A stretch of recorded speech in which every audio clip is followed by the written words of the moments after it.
Shalom, selamat pagi jemaat Tuhan. Berjumpa kembali dalam doa pagi online. Murnikan hatiku. Kau penjuna hidupku,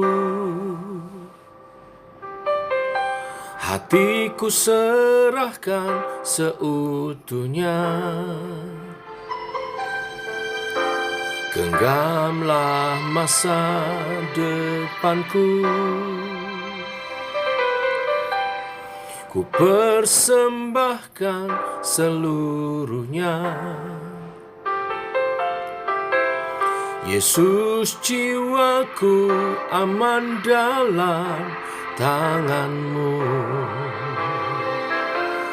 Tuhan, ini seluruh hidupku ku serahkan bagi-Mu.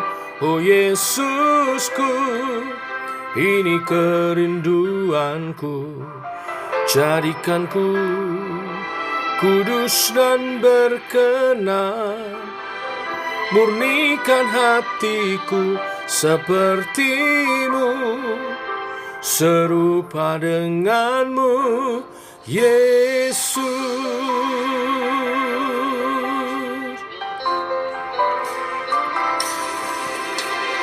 Kau penjunan hidupku, hatiku serahkan seutuhnya.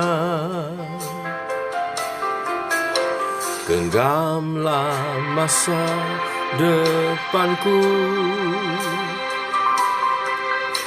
ku persembahkan seluruhnya.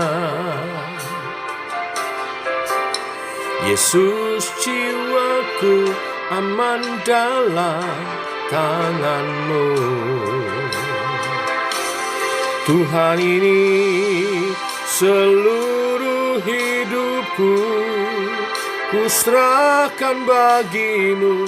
Oh Yesusku, ini kerinduanku. Jadikanku kudus dan berkenan, murnikan hatiku seperti-Mu, serupa dengan-Mu, Yesus.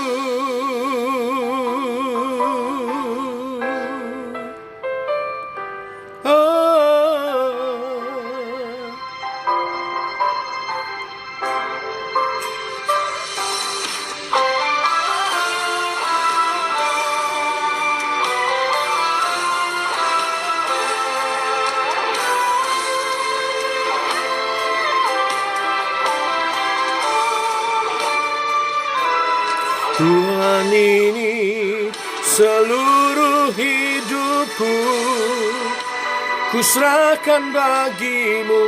Oh Yesusku, ini kerinduanku. Jadikanku kudus dan berkenan, murnikan hatiku seperti-Mu, serupa dengan-Mu, Yesus. Murnikan hatiku seperti-Mu, serupa dengan-Mu, Yesus. Murnikan hatiku seperti-Mu, serupa dengan-Mu, Yesus.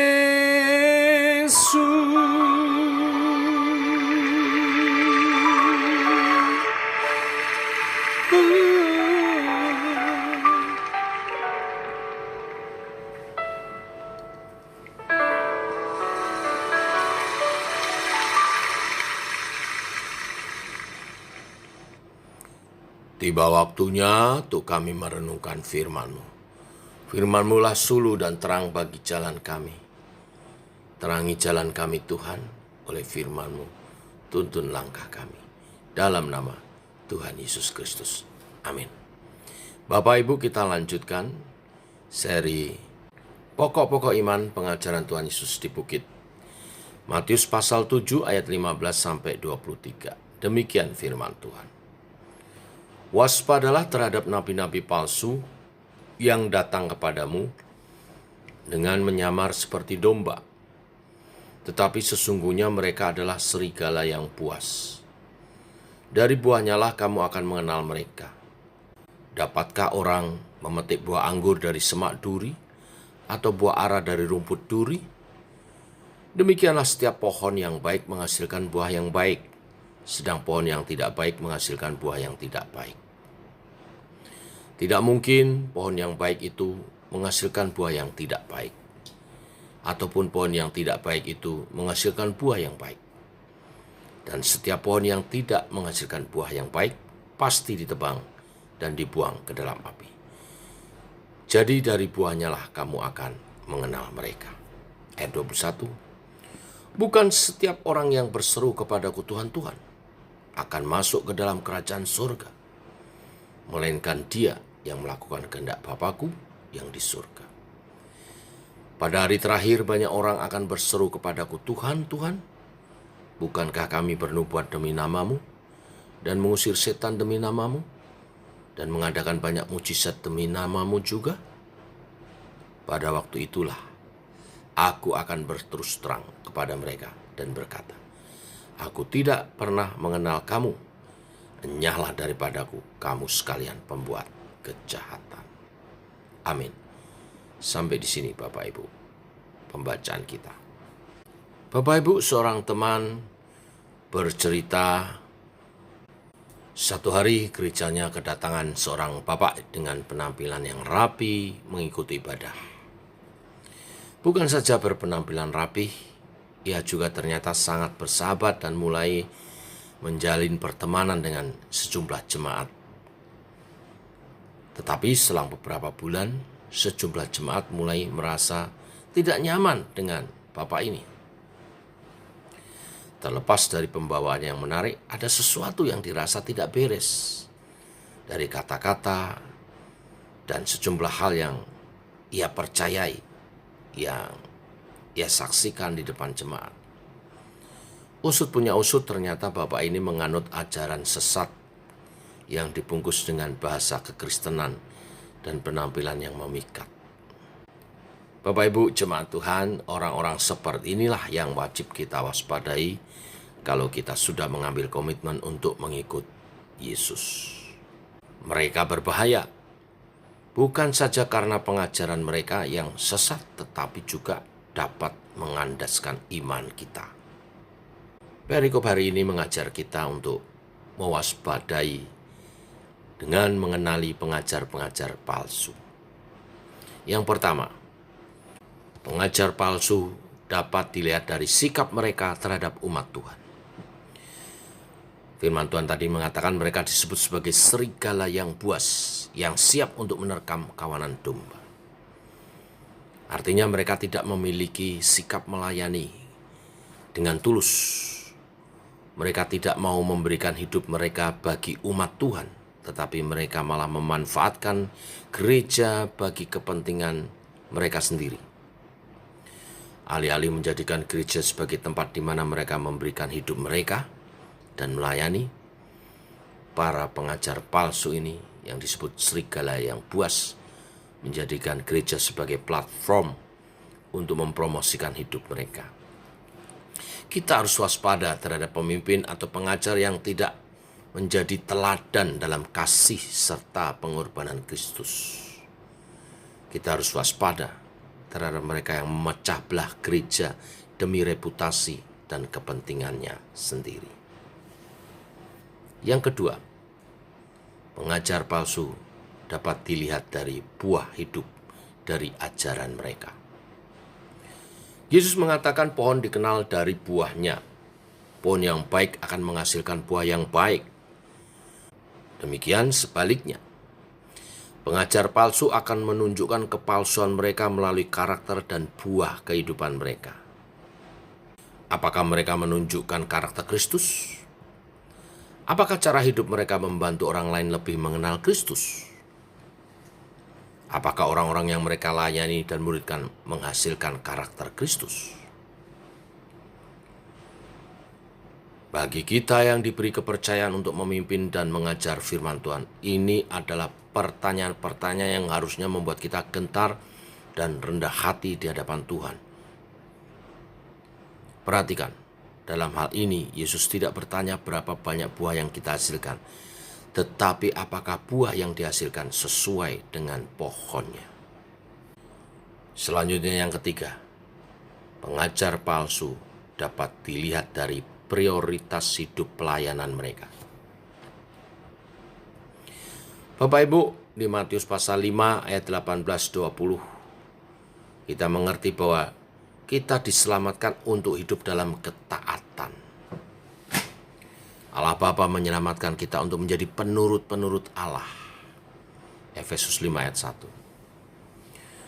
Tetapi prioritas para pengajar palsu bukanlah ketaatan, melainkan kesuksesan. Hati-hati dengan teologi kemakmuran yang mengajar hanya sukses, tetapi mengabaikan hidup dalam ketaatan. Itu yang mereka banggakan di hadapan Tuhan, bukan?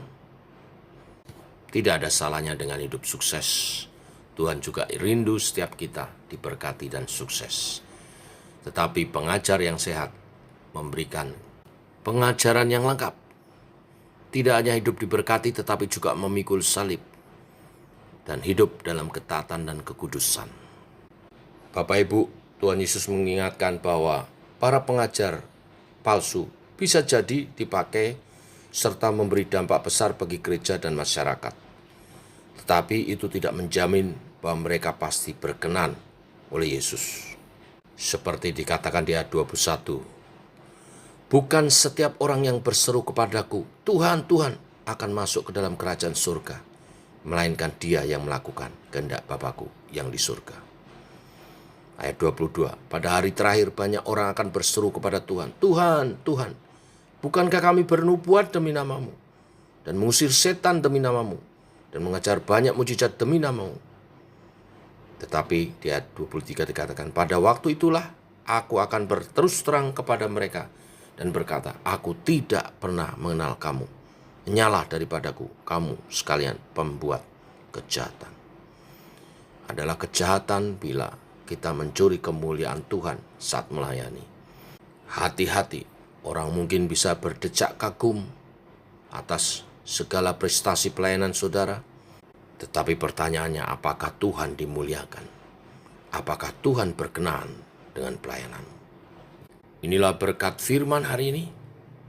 Setiap kita yang telah berkomitmen untuk percaya dan menjadi pengikut Kristus wajib hati-hati terhadap pengajar-pengajar palsu dengan ajaran yang sesat. Tetapi setiap kita juga harus mengawas-awasi ajaran kita masing-masing supaya kita tetap berkenan kepada Tuhan dan menjadi berkat bagi umatnya. Tuhan memberkati. Mari kita berdoa. Bapa, kami mengucap syukur oleh kasih dan rahmat-Mu, anugerah-Mu selalu baru. Terima kasih buat hari yang baru dengan firman-Mu yang dahsyat, yang mengingatkan kepada kami tentang pengajaran sesat.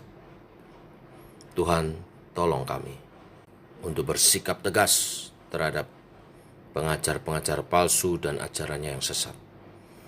Tetapi ajar kami Tuhan, oleh pimpinan Roh Kudus-Mu, mengawas-awasi pengajaran kami, supaya kami tidak menyesatkan orang, supaya kami tidak mencuri kemuliaan Tuhan. Kami mau melayani untuk pemberitaan Injil yang sejati, Injil keselamatan, kabar baik bagi semua orang, bahwa Yesus, Tuhan, menjadi manusia untuk menebus dosa kita, umat manusia, dan menganugerahkan hidup yang kekal. Oleh pengorbanannya di kayu salib, siapa yang percaya diselamatkan. Bila kehidupan kami juga menyatakan nilai-nilai kerajaan Allah, karakter Kristus yang nyata sebagai buah daripada pertobatan dan pelayanan kami. Kami menyerahkan jemaat JKI Shema hidup dalam pengajaran yang sehat dan mengajar dengan pengajaran yang sehat dan diberkati. Terima kasih Tuhan. Ini doa kami menyertai sepanjang hari ini. Dalam nama Tuhan Yesus Kristus. Amin. Demikian saudara doa pagi kita. Shalom.